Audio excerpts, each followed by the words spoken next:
Welcome to the program. This is Sunday Politics live on Channels Television. I'm Sean Wakimbalo. It's good to be back on the program.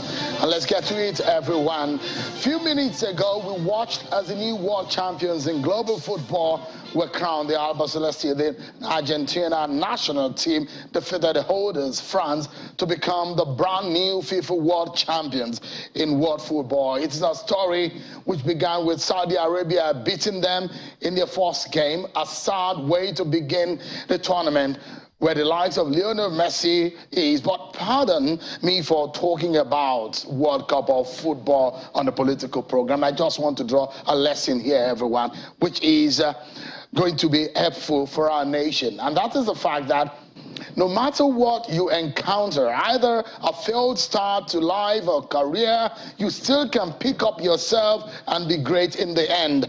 Failures don't define us as human beings. We can fall, but we can rise, and we can fight again and be the best of who we are destined to be. That goes for our dear nation, Nigeria, and its people. We're resilient. We're very talented people. We have seen what could be described as the worst that any human race can face. But we can pick up ourselves and still be the great country God has destined us to be. Messi inspiring Argentina to win the World Cup. We could equally elect a leader that will inspire this nation to greatness. And that is in February next year. We can do it. It is possible.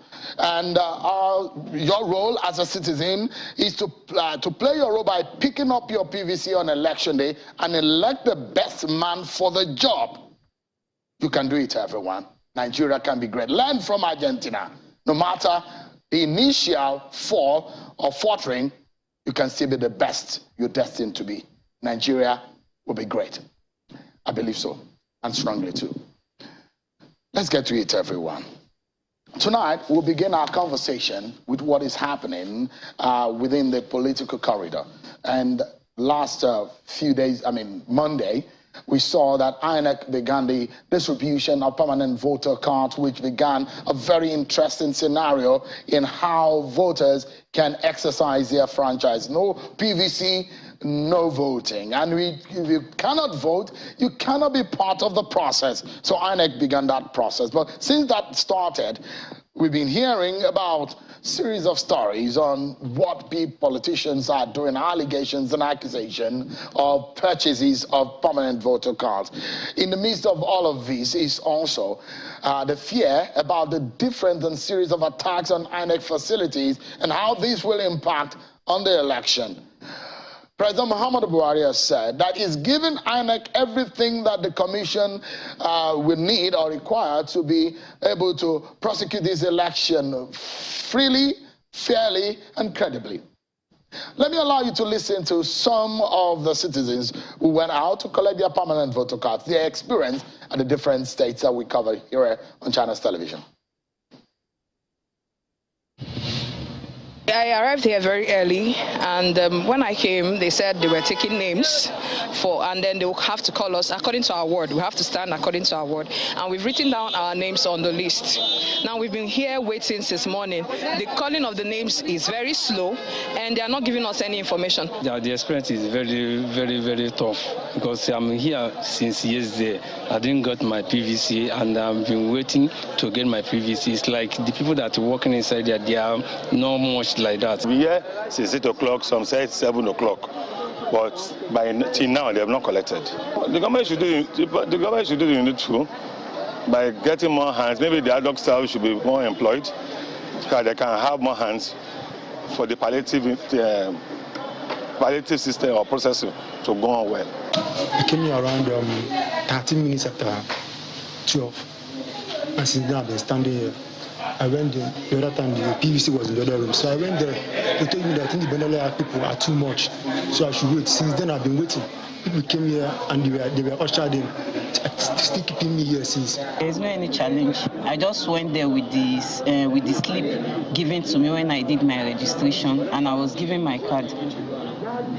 No much challenges. INEC are really trying. The exercise is so boring. Yeah, it's so boring. If they don't have enough workers, they should be employed so that they fasten this thing. Somebody cannot just leave his house, come and stay hours, whereas you have other things you're supposed to be doing at home. And it's a pity. There are a lot of things they need to do. Let them put things correctly. All right, you heard Nigerians, their experiences in collecting their permanent voter cards. Is it true that politicians are now purchasing permanent voter cards? What would they do with it? Is that going to jeopardize our election? The talks about vote buying and preparations by some politicians to do this, what are the issues? Let's get to talk about it. Mr. Festus Okoye is INEC National Commissioner on Voter Education, is here with us. Thank you so much, Mr. Okoye, for joining us tonight. Thank you.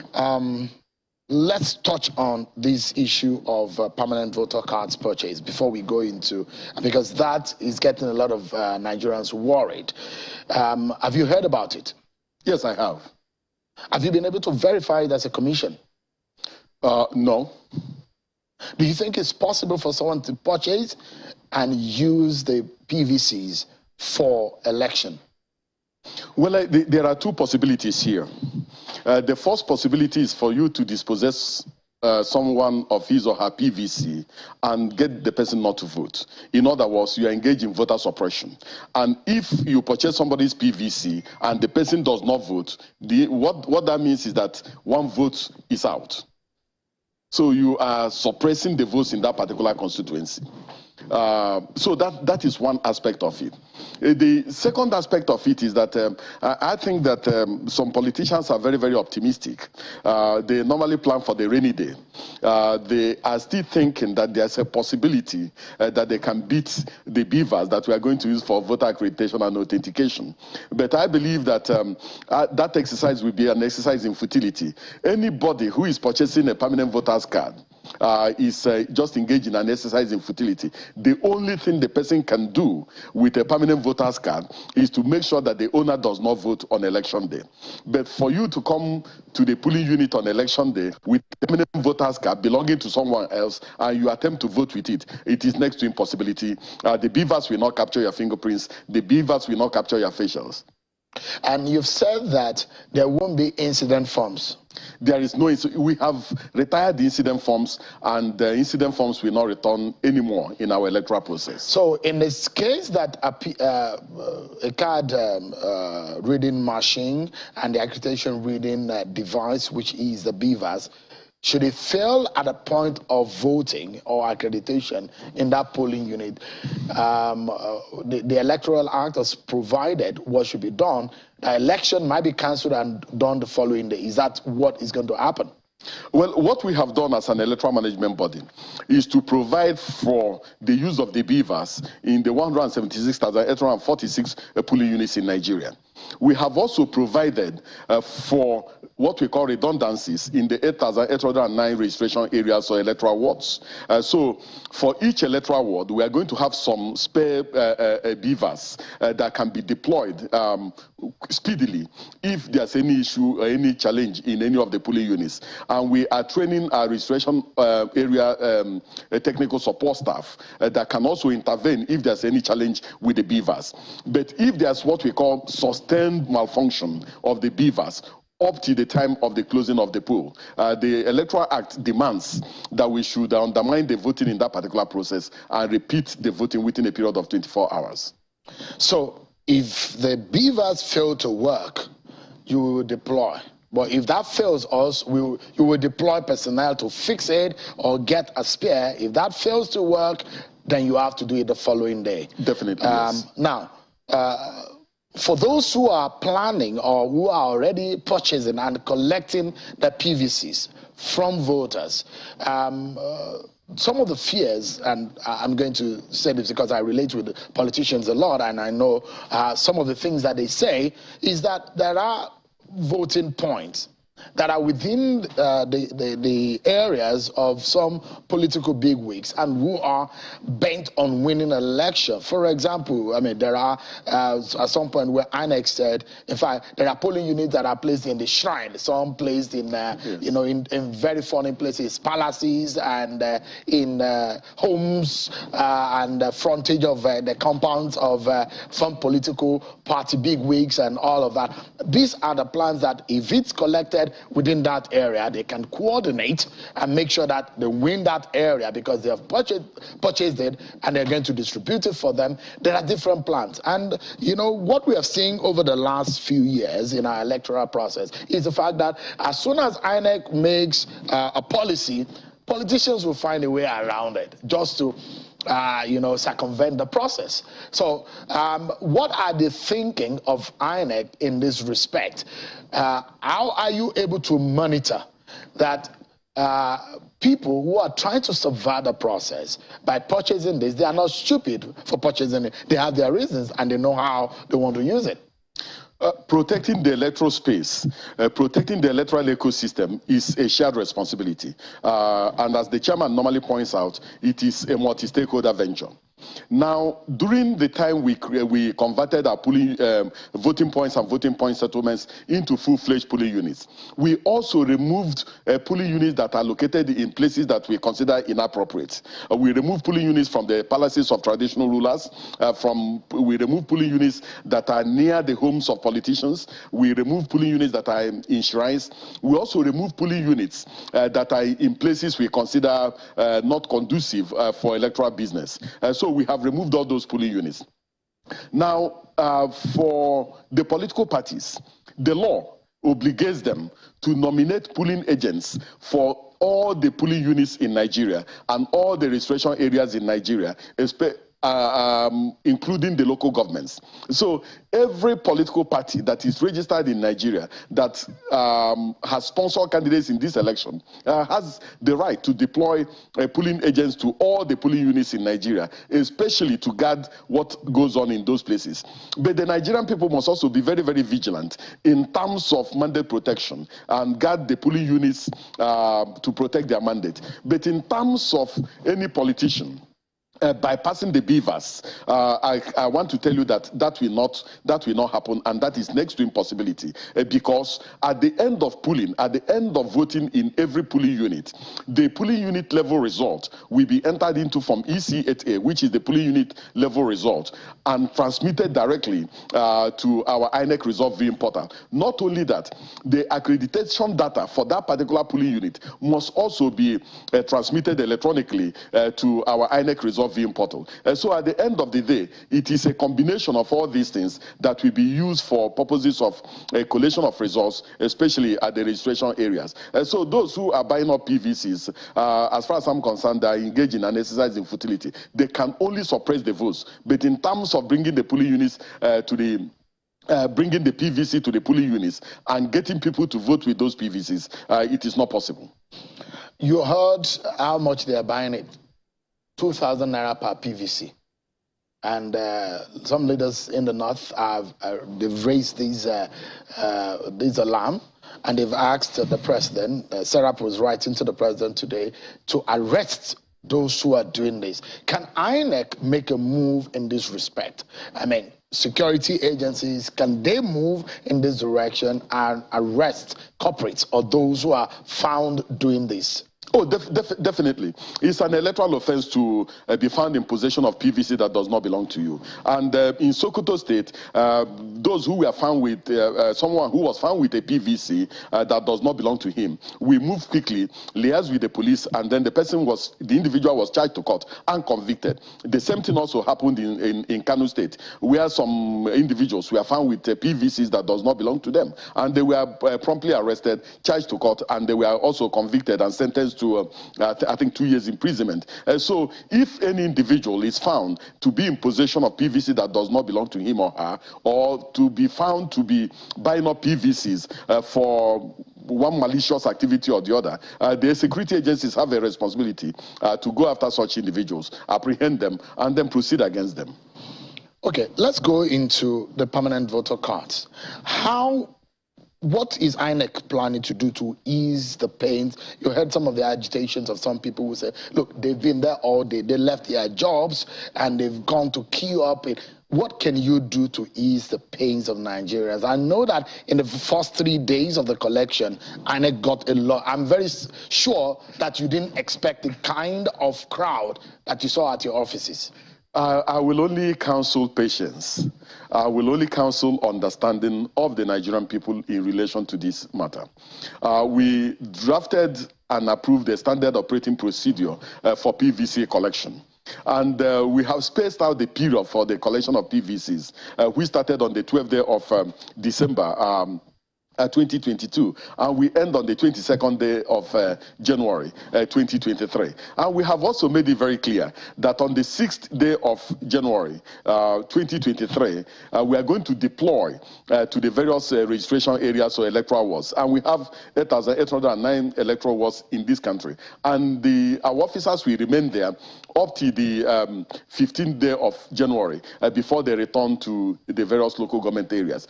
So all individuals in Nigeria cannot collect their permanent voters' cards the same day. Moreover, there are basically 3 challenges we have noticed. One, those who engage in multiple and double registration also approached our various local government areas wanting to collect their cards. And when their cards were not readily available, when their cards were not given to them, some of them started making trouble. The second is that there are also some persons who did transfer. Now, the process of transfer is completely different. When we are doing voters registration, continuous voters registration exercise, and also carrying out transfers, and also trying to replace the PVCs of those whose PVCs were damaged or defaced and so on, we made it very clear that you can go to our website and carry out that business, that you can also approach any of our registration centers, any of the local government areas, anywhere in the country, and do that. But when you choose a polling unit or a local government or a registration area where you intend to vote in the election, it is that state and that local government and that registration area that we are going to forward your card to, because you are transferring from Lagos, for instance, to Kaduna. And if you have chosen Kaduna and Kaduna not local government as the place where, as your local government of preference, where your registration area is situated and where your polling unit is situated, your card will be in Kaduna, not in Lagos, where you carried out the transfer. So these are some of the challenges we are encountering. These are some of the issues that people have raised, and I probably want to borrow some, I want to give some advice to INEC, free of charge. You don't have to pay for this one. And one of the things, like some customer service-oriented activities look like, when you give out your item to some businesses, when they are ready with it, they will text you and say, oh, Mr. Festus Okoye, your item is ready on Monday, the 19th of December for collection. Please show up at our office at 10 a.m. That's an appointment scheduling that has been done. Is it possible with INEC having conversation with telecommunication companies, and you can do it this digitally on the computer by scheduling people and saying, we are going to give out to 100 people today, and you schedule these people, and in any case, people are registered and their telephone numbers are also part of their registration. Is it possible INEC can think about this innovation, because you have a short window, it's just about a month for the collection? I completely agree with you. Now, for those who registered during the continuous voters registration exercise, we try to collect their telephone numbers and their email addresses. And we've scheduled a process and a procedure to alert them on where their PVCs are and when they can collect them. But for those who registered from 2011 to the 2019 general election, who did not supply their telephone numbers and so on, what we have done is that we are harvesting their telephone numbers from their cards, and then we are bringing them to the headquarters and also trying to see those we can contact via telephone. I think INEC so we are already doing that. You can also relate with civil society organizations to help you out. They can get hard work people to help you in, especially in places that are densely populated. I mean, you need to find a strategy, because people are agitated, people are frustrated.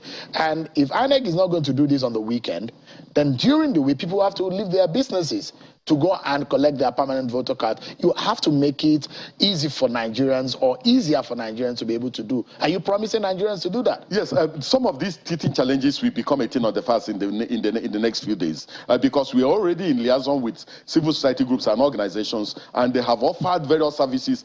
Some of them have offered to also deploy their personnel to control the queue. Some of them have also offered various types of services, and we are harnessing all these services in order to also make sure that we impute them into the collection process. These teething challenges will become a thing of the past in the next few days, because we are going to deploy more personnel, and we're also going to make sure that national commissioners take charge of this particular process, and also make sure that the electoral officers follow our standard operating procedure for PVC collection. I'm worried a bit, Mr. Okoye, based on the data that INEC has released. In 2019, you had attacks on your facilities and infrastructure in 4 states with 8 incidents. And these are mostly arson and destruction of your materials and your infrastructure. In 2020, it rose from 4 states to 9 states. This time around, 22 incidents. Now, in 2001, it went from 8 states, down a bit to, 9 states from 2020 to 2021. It went to 7 states, but 12 incidents. Yes. In 2022, we have seen 5 states impacted with 8 incidents. Altogether, 15 states, 50 incidents in 4 years. This is a sad scenario. As INEC be able to figure out what exactly is going on? Why these attacks on your facilities? Are they linked to a group of people, or are these just staggered or just isolated incident? Have you been able to get information or intelligence in this respect? Some of the attacks, especially the ones we recorded in 2022, are systematic and are targeted at disrupting the electoral process. But some of the previous attacks, some of them are not related to any electoral activity whatsoever. And as you know, the Commission has offices in the 704 local government areas of Nigeria. And these are national assets. These are assets that belong to the Nigerian people. And because they are national assets, and in some local governments, that's the only outstanding federal government facility that you can see. So sometimes it's just misplaced aggression and against facilities of the Independent National Electoral Commission. So you don't think that this is you think that this is isolated? It's not by maybe one group of people? No. For instance, during the NSAS protest, some of our offices were attacked, and we know what the issues are and what the issues were during that particular period. But you know, the good thing about some of these issues are, in some of the communities where some of our offices were attacked, the communities offered to rebuild some of these facilities, and they did rebuild some of these facilities. So there were some of the attacks that are related, that are election related, and some of the attacks that are not election related. But the attacks that we have experienced in 2022, as we are building up to the 2023 general election, are politically motivated and definitely aimed at crippling the preparations of the Commission from getting organized for the 2023 general election. If you look at out of the 50 states, most or after the 15 states that has experienced these attacks, you will see that nearly all the states in the Southeast have been impacted. There are 5 states in the Southeast region. Out of the 15 states that have experienced these attacks in the last 4 years, if you look at it, 50 incidents in all, but if you count the number of incidents in the Southeast, is more than any region of the country. Could there be a reason to this effect? Well, the commission is not in a position to begin to give reasons for some of these attacks. The responsibility for investigation rests with the various security agencies, and some of the security agencies have carried out their investigation. You had the Deputy Inspector General of Police at the public hearing in the House of Representatives saying that some of these attacks are politically motivated, that some of the attacks are coordinated and engineered by political forces for one reason or the other. But as far as the commission is concerned, we are assiduously preparing for the conduct of the 2023 general election. We are not a political party. We are not politically aligned with any of the tendencies. And we believe that those who are engaged in these attacks should leave the commission alone to prepare for the conduct of the 2023 general election. Because if these attacks continue up till next year, it's going to pose a grave danger to electoral business and electoral continuity. And the commission does not want a situation where we are going to get into a constitutional crisis because of attacks on our facilities. Out of 50 incidents, Mr. Okoye, and I'm coming back to you, 27 out of it are from the 5 states of the Southeast. Yes. Is that worrisome? I mean, does that give you bother about the conduct of election? Some political parties have not even been able to deploy or mobilize their campaigns to the Southeast region because of the sit at home and some other incident. And you have also attributed 20 of the 50 of those incidents to ongoing gunmen and hoodlums in that region. Well, I think that what we have in the country as of today is what I call a fluid political situation. The specter of insecurity in different parts of the country has its own colors. The specter of insecurity we have in the Southeast has a different coloration than from the specter of insecurity we have in the Northwest, in the North Central, in the Northeast, and so on. And so we have tendencies and different brands of insecurity. You know what I'm asking the question? I understand where you are going. No, it's not where I'm going. It's the question I'm asking. Yes. Because we need to practically deal with this problem. Yes. Where we have insurgency and where we have banditry dominating those areas, we've had less than 10 incidents in 4 years. In areas where there are none of these high level of violence and insecurity, we have seen higher tendency of and we have 27 in 5 states of the Southeast, and 20 of those 27 incidents are banditry. I mean, unknown gunmen and hoodlums. And that's why I'm asking, this is not a good sign for February next year. Is INEC able to get the commitment of the security agencies to douse the tension going into the election? Well, we have assurances from the various security agencies that they have the capacity and capability to secure the nation ahead of the 2023 general election. It is the wish of the commission to conduct election in every polling unit, in every registration area, in every local government, and in every state. This is because the threshold for making a declaration in relation to a presidential election, in relation to governorship election, and also in relation to the different stratas of election, has to be met. And for you to be declared as the governor of a state, you must secure the highest number of votes cast in the state, and also a quarter of the votes cast in 2/3 of all the local government areas of the state. So if in a particular state you are unable to conduct election in half of the local governments, definitely it will impact on the conduct of election. Because the inference is that the people who are attacking your facilities do not want election in their own area. I mean, that is an interpretation that people are the target, or the agenda of some of these people is that they do not want election to happen in that part of the country. But let's quickly end this. I have about 2 or 3 questions, and I have less than about a minute and a half. In Osun State is this one single state that has the highest number of incidents, 7 incidents in 4 years. Could there be a reason for that? Well, in Osun State, some of our facilities, some of our local government offices were attacked twice. And then in a place like Imo, our local government area office was also attacked twice. So some of these things we said, we've made it very clear, targeted at making sure that we do not organize and organize well, and also making sure that we don't conduct a very good election in some of those places. I have just about 2 questions more. Quickly, Youth Party won a Supreme Court case. Why has it been difficult for INEC to recognize them? I'm not aware of the issues. But are you aware of the Supreme Court judgment?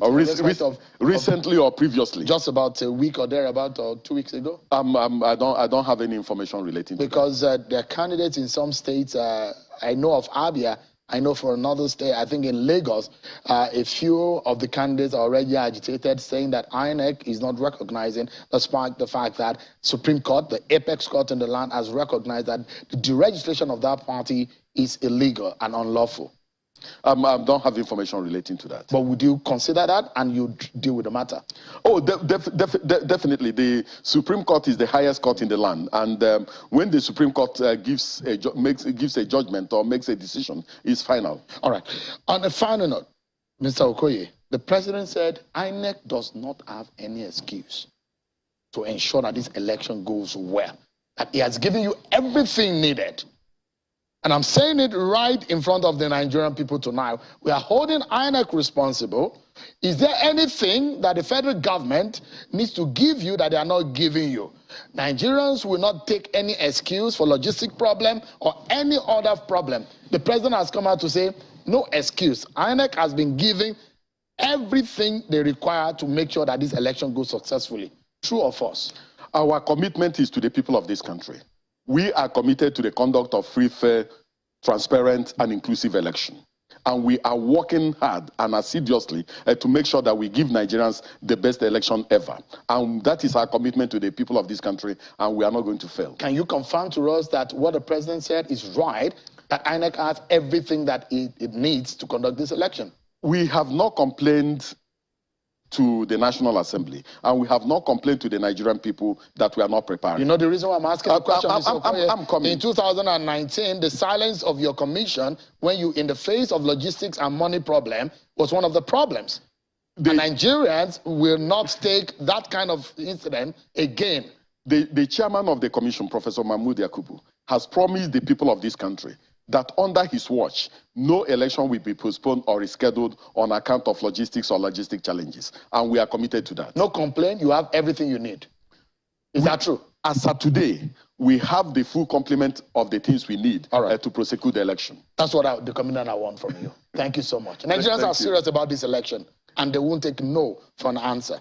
The conduct of election is a multi-stakeholder venture. It's a shared responsibility, and we are not going to fail in our own responsibility. Thank you so much, Mr. Okoye. Stay with me for a moment, because we'll take a break. And when we come back, our attention will be on the central bank.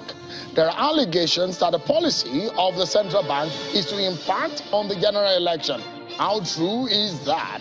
Is the CBN watching tonight? Is it true that what they are doing is for political reasons? We hear the site, and we get one of the senators who spoke on the floor of the Senate in the past few days, Senator Mohammed Bukachua. He joins us live on the program in another few minutes. Stay with me. The central bank new policies have been met with stiff opposition and rejections in some quarters. And officially, a few days ago, the newly redesigned notes came into circulation. And then the Apex Bank came up with yet another policy on the limitation on daily spendings by individuals and corporate organizations. In the Senate, in the past few days, there was some reservation. And I'd like you to take a listen to Senator Bukachua when he was raising an objection on the policy of the central bank on the limitation of cash that could be spent by individuals or corporate bodies in a day. Take a listen to him.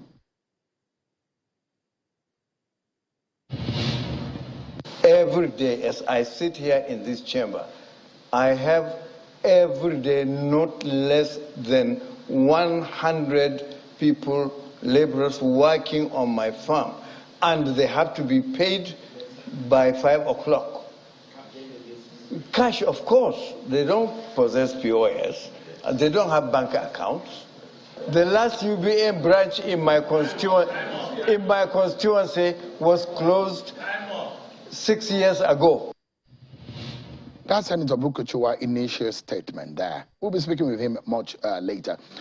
Senator Seriake Dixon spoke to length, and he made some inferences on the implications of the policy and perhaps the reasons why the CBN is taking that stand. Take a listen to the former governor of Bayelsa State. Because you have a national election coming up, because you have not sufficiently dealt with other challenges of insecurity, for example, for now, I think all attention, all focus, security agencies, the CBN, everybody, the political leadership should be geared towards ensuring the conduct of a smooth, fair and free election, the outcome of which should be acceptable to Nigerians. An election that should not be based on tribe and religion, an election that will not polarize our already divided country further. These are things agitating the minds of some people, some of us who mean well for our country. And this, therefore, is not the time, in my view, to rush into the implementation of a policy that the CBN Deputy Governor has admitted that they had cause to shift 3 times. And if in 7 years of an administration, if in 10 years of the muting of a policy, you have had cause to shift it 3 times, then you think the best time to introduce it and implement it with finality is when you are preparing for a general election, when you have a nation that is grappling with security challenges, when citizens are already angry and hungry. There's too much anger and division in the land. And I feel, in the national interest, the policy is, for me, it makes sense. We are not opposed to the policy. Let's be clear about it. We are talking of fine-tuning our various systems before implementation.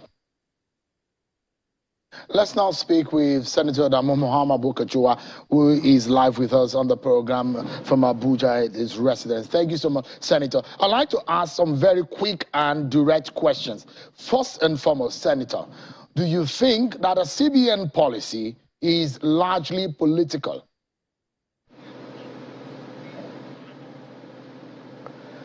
Well, I think it looks so.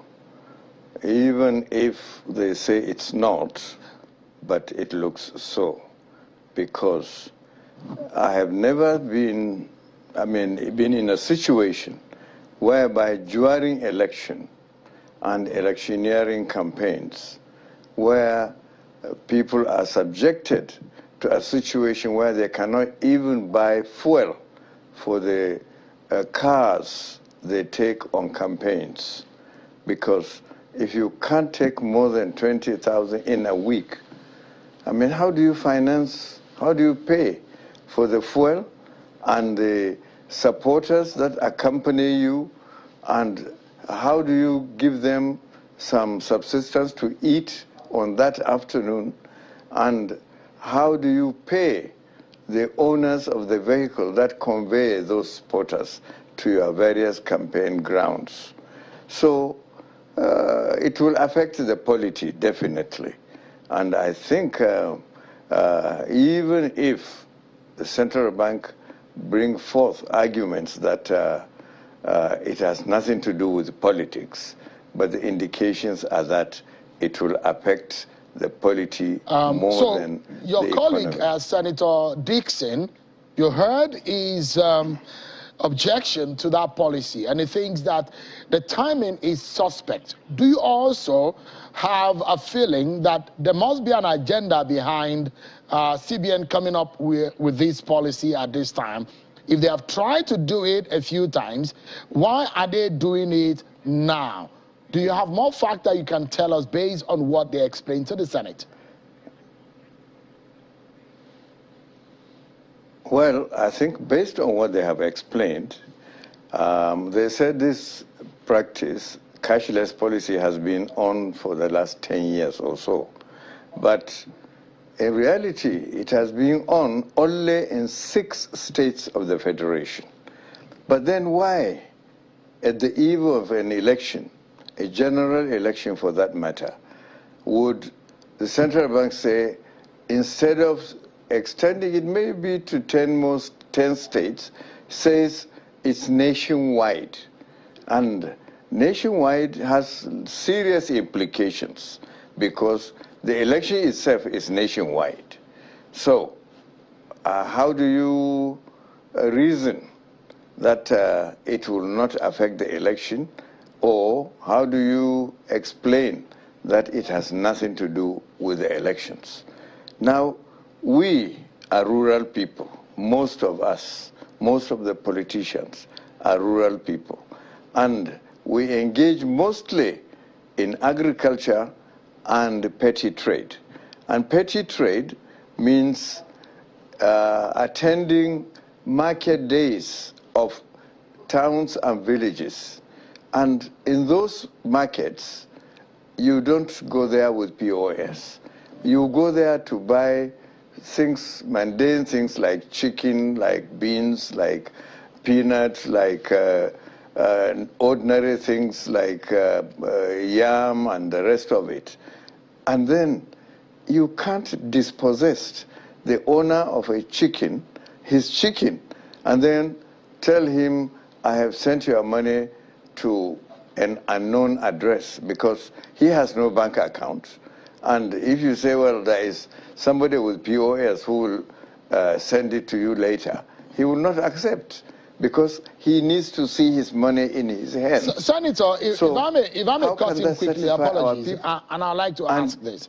The opposition party in some quarters are already saying this is targeted at the opposition to impact on the plans that maybe, according to them, that the ruling party is jittery. These are some of the talks going on within the rank and file of the opposition party. Is there any truth in that statement? Well, I wouldn't say absolutely that there is truth, but what I can say is that, like I said, the meaning or the intention may be different, but what it would look like in practice is like that. And I know many electorates are angry and they are not happy with this situation. So how else can you explain to them and to make sure that you have pat them on the back to ease up their anger?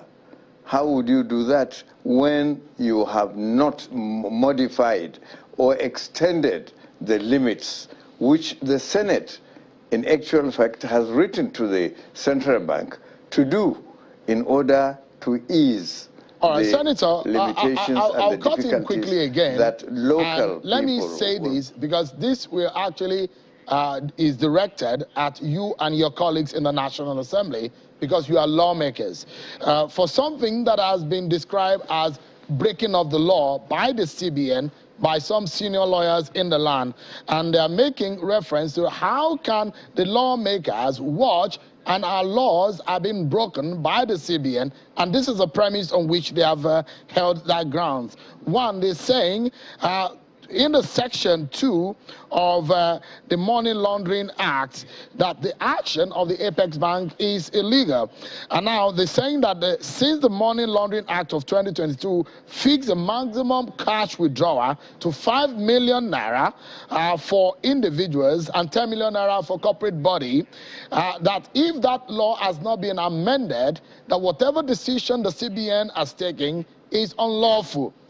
And the accusation is that why will lawmakers allow these to go on when you know what the law says and it has not been amended? Well, the truth of the matter is that the National Assembly has already passed a law governing the conduct of the central bank and how they carry on their activities. And that law allows them to adjust all these limitations.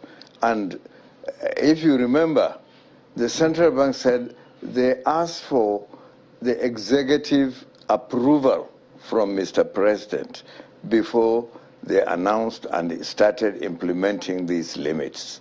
So the National Assembly is left with no choice except to go back to the original law. We have the power to amend the law and now make it difficult or even impossible for central bank to do what they are doing now. But the trick there is that we are short of time. We are short of time because according to central bank and according to the previous laws, this action will be legal as from 31st of January. Now, I am not sure if we go by the procedures that we follow to enact or change laws and amend laws, we can do this and finish before the 31st of January. Because don't forget that we are mandated to go on break, on recess for Christmas and for New Year.